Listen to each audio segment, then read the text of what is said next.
This Monero Matteo video is sponsored by Cake Wallet. Safely store, send, receive, and trade your Monero on Cake Wallet on Android and iOS.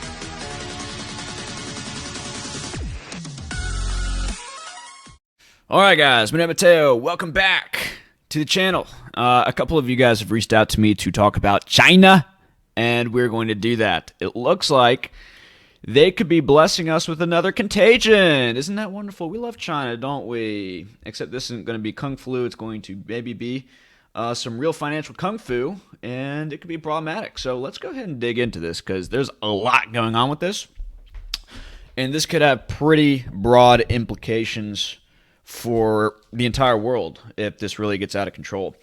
So if you're not aware of what's going on, there's a big real estate property developer by the name of Evergrande, which has been in decline for quite a long time. And there's a lot of speculation that this is a Ponzi scheme. It's got $300 billion in liabilities. A lot of those liabilities dollar denominated. And given that the dollar just shot up spectacularly today because of some economic news which came out, I mean, that is going to make problems even worse. And according to Zero Hedge here, Evergrande just said that they are suspending bond trading on their onshore bonds, which essentially just means they're on their way to default. And the Chinese bank, or rather Beijing, said to all the banks which have exposure, which we'll get to here in a little bit, which are a lot of banks that have exposure to these bonds, are probably not going to get paid. And so that raises the likelihood of contagion. And when you have that happen, and when you have American banks involved, which seems to be the case based on what we're going to get to, that is seriously problematic. So, right, this guy says, let's see which hedge funds were buying these junk bonds. Well, we'll get to that. That's pretty significant. And this guy says $300 billion is not a small sum, even for China. Besides, if Evergrande is like this, what about the rest of the property management companies? If the rest are in doldrums too, which a lot of them are, and the Chinese property development industry is largely a way to just put people to work and to prevent a large-scale social unrest, systemic collapse. And this is something that the Chinese Communist Party is very aware of and very scared of. Because, again, you've got 1 billion people in China, very populous country. These people, get collectively angry quite often. They don't have as much internal division amongst them as we do here in the United States. So it's not easy to, have political judo and have the population be easily divided and controlled. And so when they get angry quickly, and they get angry collectively, right? And so that's something that they're concerned about. So yes, and something to note is that this is something which is historical, right? Where people who are in charge of a country or a region or a tribe, they will put their people to work to build big monuments. And they'll say that if we build this monument, if we build this pyramid or this temple or whatever, this will appease the gods and bring peace to our people. And they attach a spiritual element to it, so to convince the population that this is for their higher good, which it is. A lot of superstitions that come from religion are actually based in some kind of real phenomenon, because turns out when you put a lot of people to work on a collective project, they're not battling each other. They're not at each other's throats. A bunch of young men with a lot of testosterone, a lot of ambition. If you get them to all collectively work on a bigger project, which in this case may be building giant real estate property developments, and a lot of people know about Chinese ghost cities where there's nobody even in these cities, nobody using these commercial real estate skyscrapers or whatever they're building. People are like, why is that happening? Well, if you put a lot of people to work, they're not so focused on what's going on in their government and what's going on otherwise, because they're getting paid and they have something to do. So a lot of money has gone into Chinese property development without it actually serving any kind of market function or need. And that's because the Chinese Communist Party is communist and the Chinese state is communist. And so they direct their economy, which means that it's not naturally self-organizing, which can lead to inefficiencies, right? And the Chinese real estate market is a huge inefficient engine, right? So let's go ahead and get into what is going on here. Let's just make sure that I'm recording. Everything's rocking and rolling. Good. Evergrande suspends trading in all bonds. Earlier today, we pointed out that in what can obviously only be a remarkable coincidence, China's largest and most systemically important real estate developer, Evergrande, and its $300 billion in debt, collapsed on the 13th anniversary of Lehman's bankruptcy filing. When Beijing told Evergrande's creditor banks that the insolvent company, which recently hired Houlihan Lokey, which is an American investment bank centered in California. I know some people who happen to work there. Would not pay interest on its debt next week, nor would it repay its principal, in effect blessing the coming default, which means it can't pay its debt, right? And yet, there was some trace of hope because, as Fort Securities trader Keith Temperton said, the Asian banks will get hit hard if there's a default, but then there will be a 10-year recovery process. The markets are getting a hang of it. The way they've managed the news flow seems quite clever. They haven't let a swath of bad news at once, giving investors and creditors some hope that the money could still miraculously appear. So they're trying to manage their narrative, control social unrest, which is happening now, which we'll get to. Not anymore. In an exchange filing Thursday, Evergrande's main unit, onshore real estate, said that trading in all of its onshore bonds would be suspended on September 16th to ensure fair information disclosure.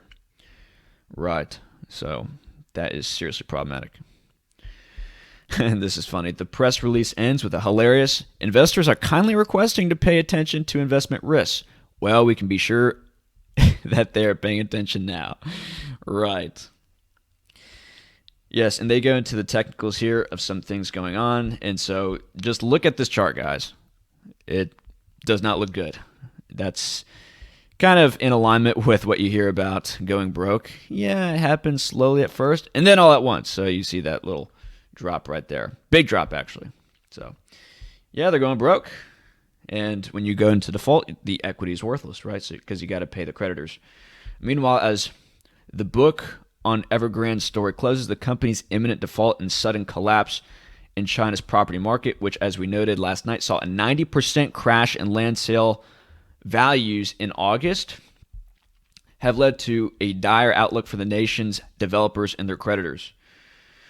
Yes, as Bloomberg, and there's contagion already happening everywhere in China with a lot of these property development companies, the banks which are associated and have exposure to these development companies are collapsing as well.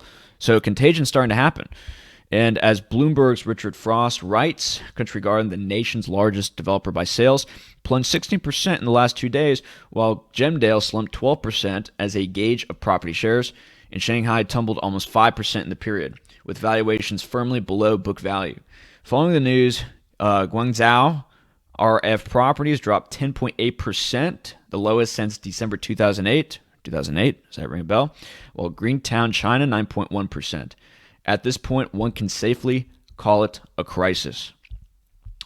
And as contagion spreads, risk is also hitting banks whose shares are suffering their fastest sell-off in 7 weeks. So, yeah. Furthermore, as disclosed yesterday, ahead of the coming Evergrande debt crisis, lenders in China are accepting the highest rates in 4 years to swap their dollars for yuan, a sign they may be preparing for what Mizu calls a liquidity squeeze in crisis mode. The pain will only get worse. China's government is unlikely to ease up on its tough curbs toward the property market, given its current priorities of promoting common prosperity and deterring excessive risk-taking. And that's a hard thing to control, especially when the risk has already been assumed and a lot of people are exposed. And it's not just big institutions. It's a lot of everyday people, as we're going to get to. And that's why protests are breaking out everywhere. And the Chinese financial system is $54 trillion, or so it's estimated. So good luck trying to manage that when you're trying to clean up excessive risk. Now, they have controlled things thus far. We'll see where this goes, but there are significant bubbles, like in many places of China's financial system, the shadow banking system they have over there. And so to try to manage that, that's not good. Adding to the pain, contagion concerns from Evergrande is making it more difficult for Chinese developers to refinance. So again, liquidity freezes, despite a critical need to do so. Bond issuance is trickier onshore due to lower demand and offshore due to increasing costs. Yes, so China's junk dollar bond yields spiking. And that is trying to accommodate risk, right? Finally, always last to the party, the ratings agencies chimed in, with Fitch saying that smaller banks exposed to Evergrande or other weaker developments may face significant increases in non-performing loans in the event of a default. While the S&P downgraded Evergrande into deeper junk, saying that the developer's liquidity and funding access are shrinking severely. So this is a crisis. This is a crisis. We'll see how they handle this. And I made a note. Is it here? Yes. So the People's Bank of China, Evergrande liabilities, which is over $300 billion, involve more than 128 banks and over 121 non-banking institutions. And how many people bank at these banks? How many people have money in these financial institutions? Probably tens of millions of Chinese people. Nationalization or contagion. And so they have to quickly act because it looks like Contagion's already getting out of control. And it could, and likely will, make its way over to here in the States. And we'll get to that here in a moment. But talking about China and the Ponzi scheme, which is going on in Chinese real estate, let's read this Reddit post, which has gotten some attention. As some of you know, I worked 10 years in China until the bug. Very few understand how crazy the speculative bubble is. I actually taught senior executives at this company and stayed at one of their investment quote-unquote resorts. Here's a story if you're interested, and this is in 2015. This was a huge condo complex on the ocean about an hour from Shenzhen. The people would pay $200,000 for a tiny quote-unquote apartment that the company said they would rent out and pay you 20% a year. To say it was on the road, the ocean was laughable. Directly in front was a highway, and then about 50 yards back of black rock and then water. Right behind the condo is a steep hill with private homes toward the top. I stayed there 2 nights. I arrived the night before my classes, and my interpreter and I went to get something to eat. There is nothing available anywhere. We went to the huge buffet, which looked to be able to seat 500 people, but was empty. One person worked there and told us there was only one assistant cook and no food. My interpreter convinced her to cook whatever they had, which ended up being broccoli and chicken bones. Literally 60% bones with scraps of meat attached. I said, who in the right mind would come here as a vacation? And how in the world are they going to pay 20% to the investors every year? And this is 6 years ago. I'm telling you that it was even worse than I described. Evergrande is a complete Ponzi scheme. They were paying 20% annual to old investors with money from new buyers of totally worthless property. China does not know how to deal with this Ponzi scheme. The real estate market will crash worse than Japan in the 80s. And that was 80% commercial crash, 50% residential. If that happens in China, and something to understand about China is that their real estate market is sort of like our stock bubble. Okay, it's a total bubble, but it's where a lot of everyday people put their wealth in order to make it to the middle class, in order to have this wealth effect increase, their wealth on paper, which is what's happening in the stock market here in the United States. A lot of everyday people, Robinhood traders, they put their money into the market, even though everything is just ridiculously overvalued. Everything. They put it in there anyway because the bubble only goes up because that's where a lot of the inflation goes. Same thing in China. A lot of the inflation goes into real estate. And even though a lot of the real estate, as evidenced here, is incredibly, incredibly overvalued, a lot of people are putting their money there because where else are they going to put it? That's where you get stable, consistent gains. And they have the mindset over there, kind of like we had the mindset before the 2008 crisis. Well, real estate prices only go up. Why not? But maybe they're about to find out that's not true, and that's going to cause significant social unrest. However, for us, I think it may lead to the dollar going higher. Well, the thing is, the dollar is already going higher, and they haven't even begun to address the $300 billion in dollar-denominated debt. So the dollar could be going really higher if there's a squeeze. I think that it's a possibility that the Fed opens up dollar swap lines with China in order to give them easy access to dollar liquidity, because if it turns out that this is systemic to the American banking system and hedge funds here as well, the Fed is going to try to stop this crisis from happening. And so it could end up, in order to save the American financial system, if this contagion really starts to occur, they're going to have to bail out Evergrande on the behalf of China, give a lot of taxpayer inflated dollars to China in order to give to this property development company, and who knows, maybe other property development companies which have dollar-denominated bonds, because as we're about to see, and we'll just go ahead and skip to this because I've alluded to this many times, American companies are involved. So let me see if I could bring this up real quick. Yes. So this was an article published by CNBC back in April of 2019. Okay. Big-time investors are snapping up China's junk bonds. China's property developers dominated the issuance of U.S. dollar-denominated junk bonds in the first 3 months of 2019.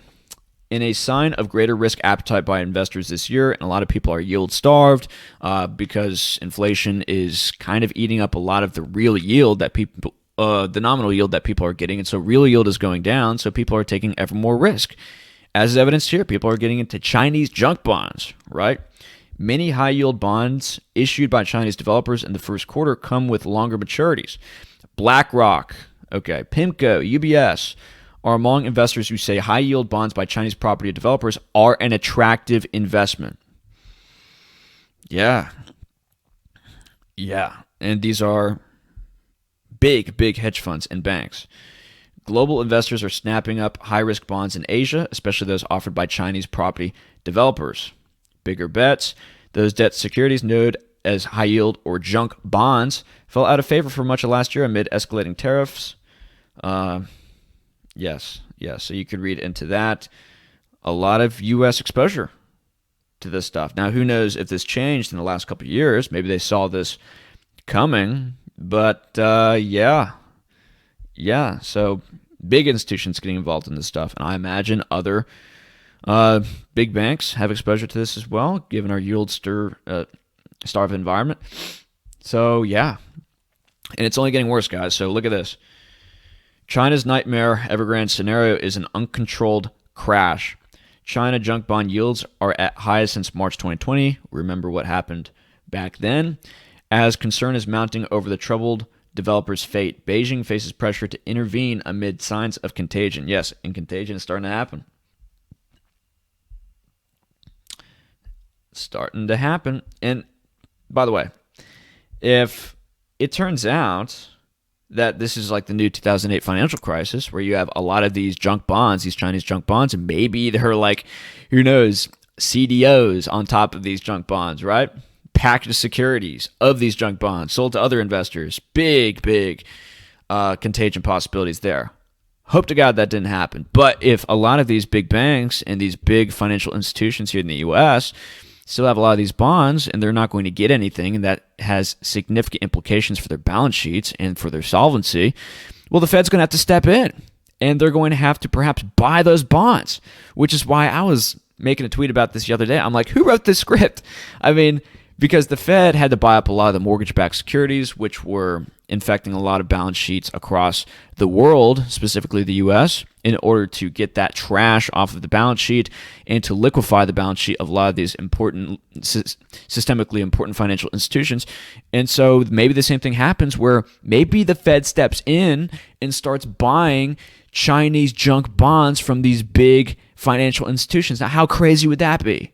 And you know, who's going to pay for that at the end of the day? Well, the Fed gets their money from printing it off a press, and that's inflation, which means we're going to have to pay for that. Okay? So it turns out American citizens may be ending up on the hook for big property real estate development Ponzi schemes happening in China. So that's how crazy this is all getting. Just nutty stuff going on. And Wall Street Silver is on the case, doing a lot of decent reporting on this. They say the next stage is where every bank in China gets suspicious of their counterparties because nobody is sure whose balance sheet is all plugged up right now with this stuff. Exactly. So loss of counterparty trust, who's going to be solvent, who isn't going to be solvent. And let's just go to this article here, explaining how China and Evergrande's debt poses systemic risk. So I just want to go down here to this part. Okay. So does Evergrande pose a risk? China's central bank highlighted in its financial stability report in 2018 that Chinese companies, including Evergrande, might pose a systemic risk to the nation's financial system. Evergrande's liabilities involve more than 128 banks and over 121 non-banking institutions. JP Morgan, last week, China Minsheng Bank has the highest exposure to Evergrande. So just, again, read that again. Evergrande's liabilities, which is over $300 billion, involve more than 128 banks and over 121 non-banking institutions. Okay. That is a lot of financial institutions, and who knows how much debt those institutions have. And remember, debt on one balance sheet is an asset on another people's balance sheet. And so if these banks, and China's financial system is already incredibly over-leveraged and indebted, and if one systemically important firm like this one goes out and defaults, a lot of other banks, which are over-leveraged, and other financial institutions, which are over-leveraged, if they don't have those debt payments coming in, then they may have a cash flow crunch themselves, and they're not going to be able to pay their debts maybe. And then those people aren't going to be able to pay their debts, and those people aren't going to be able to pay their debts. And so you see a deflationary shockwave just move through the system as a result of this stuff. And so this could, again, be very problematic. Late payments could trigger cross defaults, as many financial institutions have exposure to Evergrande via direct loans and indirect holdings through different financial instruments. In the dollar bond market, Evergrande accounts for 4% of Chinese real estate high yields. Any defaults will also trigger sell-offs in the high-yield credit market, as we've already started to see, right? A collapse of Evergrande will have a large impact on the job market. It has 200,000 staff. It hires 3.8 million people every year for project developments. And again, small-time investors are investing in this stuff. That's how the Chinese real estate property development market works. Everyday people get involved, just like everyday people here get involved in the U.S. stock market in order to make money. So let's look at what is happening with these small-time people, right?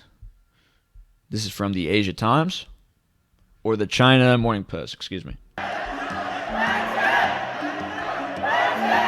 screaming, return our money. And we're at the headquarters for Chinese property development.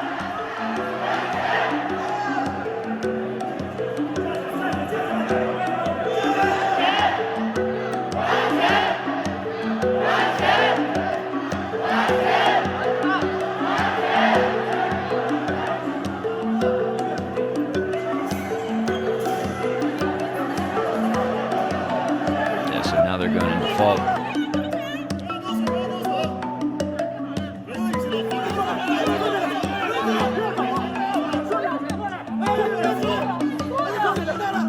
So they're very angry. Now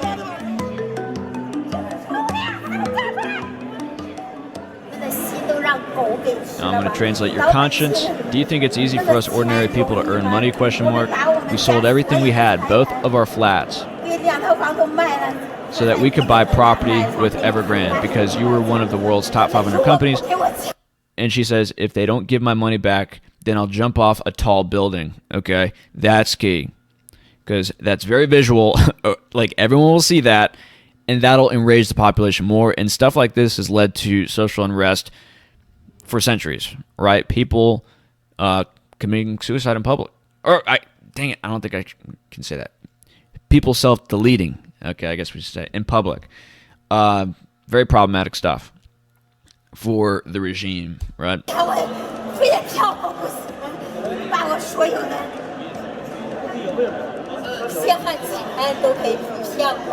Right, so she's very upset. She says she has nothing left.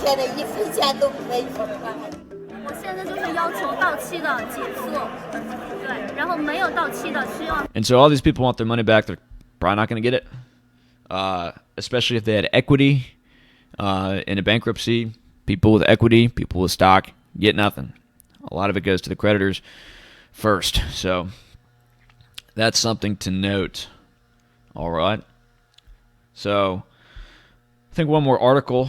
This is the most recent news. As China Evergrande's debt crisis deepens, unpaid small business owners speak of despair. Wu Lei says his small construction company in central China has accepted commercial paper from property developer Evergrande as payment for 2 years. But with that paper's value now in doubt, his firm is on the verge of collapse. So again, Contagion, right? China's Evergrande Group saddled with more than $300 billion in total liabilities, equivalent to 2% of China's GDP. That's huge, guys. That's huge. Is in the throes of a liquidity crisis that has it scrambling to raise funds to pay its many lenders and suppliers. Wu 35 was around one of 100 protesters who descended on the headquarters of the country's number 2 real estate developer in Shenzhen this week, desperately seeking assurances of payment. We're working for Evergrande, so our suppliers trusted us with materials without us paying up front. Now they're suing me. Courts have frozen my property, and I've sold my car. And stuff like this is going to freeze up the court system. So many people are going to be filing suit, especially if it's a Ponzi scheme. With $300 billion in liabilities, like, whoa, lot of court battles about to happen, right? And I still have employees who need to be paid, right? So again, Contagion. And if those employees aren't paid, those people aren't going to have money to go to other shops, maybe in their respective areas. Those respective shops are going to have losses of cash flow. And again, just default wave. The plight of Wu and many others like him has thrown a spotlight on the extensive use of commercial paper in the China property sector. Developers favor it as they prefer to not pay up front and because it doesn't count as interest-bearing debt. Oh my gosh, that's disastrous. That's trouble waiting to happen. The paper promises contractors and suppliers payment on a future fixed date, usually within 1 year. Owed $78,000 with another 2 million yuan due in March. Wu has now gone back to his hometown of Qiafeng in Henan province to pursue his claims in court, but is worried that it may take months to settle. So again, less cash flow. It's going to take you a while to get that back. Time value of money and all that stuff. Evergrande says it is working hard to repay investors in its wealth management products, and it is in talks with banks to roll over loans, but it has not mentioned smaller suppliers and contractors. Yeah, they're going to take care of the bigger guys first, 100%. Financial markets, meanwhile, have priced in likely defaults of its bond payments. They are going to default, and expectations are high that its assets will have to be restructured. Yeah, so how long is that going to take? Despite its massive debt load, Evergrande's name had been held in high regard, blah, blah, blah. Yep, not anymore. An owner of a small marketing and consultancy business from one of the poorest counties in Zhezhou province said he had accepted Evergrande commercial paper from a client and was waiting on 1.5 million yuan in payment that was now 2 months overdue. Again, oh my goodness. So it's worse than I thought. I didn't know that people were using debt from over-leveraged property developers in China, which are Ponzi schemes. And, you know, some of that's happening here in the United States. The Federal Reserve note is basically run on a giant Ponzi scheme run by the Fed, low interest rates. We bring in more money to pay off, you know, current debt. They issue more debt to pay off the later debt holders. The entire U.S. financial system is a Ponzi scheme. So let's not be too judgmental. All this stuff is going to end, right? But that is something I was not aware of. Using commercial paper as money? Oh, my goodness. Oh, no. I feel depressed and sorry for my family. That's sad. Having to accompany me in a life in debt. He declined to give his name. Citing rumors of physical threats being made against protesters. I imagine, right? Okay. Many losing hope. Many running out of money. Yeah, so not good, guys. Not good. So this is something to be aware of. And as I said with this guy, I made a comment. I said, get your personal protective equipment. Gold, silver, Monero, right? And this contagion may be the contagion of 21 that we get from China. Thank you, China. You are just absolutely wonderful. And yes, this is problematic. This is problematic. This random guy who commented, lots of Evergrandes out there too. Yeah, a lot of people who are exposed to this stuff. So let's now zoom out now that we have a good perspective on that. So yeah, guys, we don't know what the implications of all this are. And it could be rather serious if they don't nationalize this. But if they nationalize it, they introduce a lot of moral hazard and encourages more risk taking, which is not what they're trying to do right now. They're trying to discourage excessive risk taking, as we talked about. So they could use this property developer as an example to not do excessive risk taking, but a lot of the risk has already been taken on. There is already excessive risk. And so they have to walk a seriously fine line, because if this really starts to get out of hand, which it looks like it is, you're going to have social unrest in China. And that is not good for the regime. And given how reliant we are on China for basic materials now, because we've offshored a lot of our industry over there, if there's a lot of disorientation in China, then that could affect us very much. We are very interlocked with China. The whole world is. And so this could become a global issue. We'll see what happens. It's not as structural, I think, as the banking crisis back in 2008, because we're not... Well, it could be. I don't know. I mean, we don't know enough. We don't know who these people owe money to. Sounds like a lot of banks. And who knows who's invested in those banks. Who knows what those people are invested in. So, again, just a lot of nonlinear stuff involved here. But we do know that this could be seriously problematic based on how it's handled. So, this is something I want you guys to be aware of. This is something to absolutely be aware of. A lot of people are saying Asian financial crisis 2.0. I'm not so familiar with the history of that, but doesn't sound good, especially in our new environment where there's $300 trillion of debt in the world. We just passed a new record, up $32 trillion, I believe, from 2020. So again, it's just going exponential. This can't possibly be sustainable. So who knows if this is the beginning of many dominoes to fall. So I just wanted to get this out to you guys. This is important information. If you thought this was important, please like, please share, please subscribe to the channel. We talk about a lot in regards to Monero. Monero is key. We love it. Private digital currency that is free. And then we love gold and silver too. We like gold and silver. And check out our gold and silver Internet of Things video. Some interesting things happening there. And check out our other content. We're so on the ball. We're so ahead of the curve. I say all the time. And I may start putting more stuff on Patreon. Again, please subscribe to Patreon. We need the support, and you get benefits over there. You could ask of me any video that you want me to make if you are of a certain tier, and I'll make the video, whatever you want me to do. Josh, our great friend, he wanted me to do a video on evolution and intelligent design last month, and so we did that. He has another video for us coming. He's still working on the topic that he wants me to work on, but yes, you get benefits if you help out the channel, and we love for that to happen. Please donate to the cryptocurrency addresses I have below: Cardano, Bitcoin, Monero, Xano, and some others we have there, Pirate Chain. And yes, that's about it. Subscribe on the social media links: Twitter, Telegram, Gab, and Odyssey especially. We love Odyssey. A lot of the stuff that we can't post on YouTube, we post over on Odyssey. So it's key that you follow us over there. Less censorship, which is great. But that is it, guys. More stuff coming. Monero Matteo out. God bless.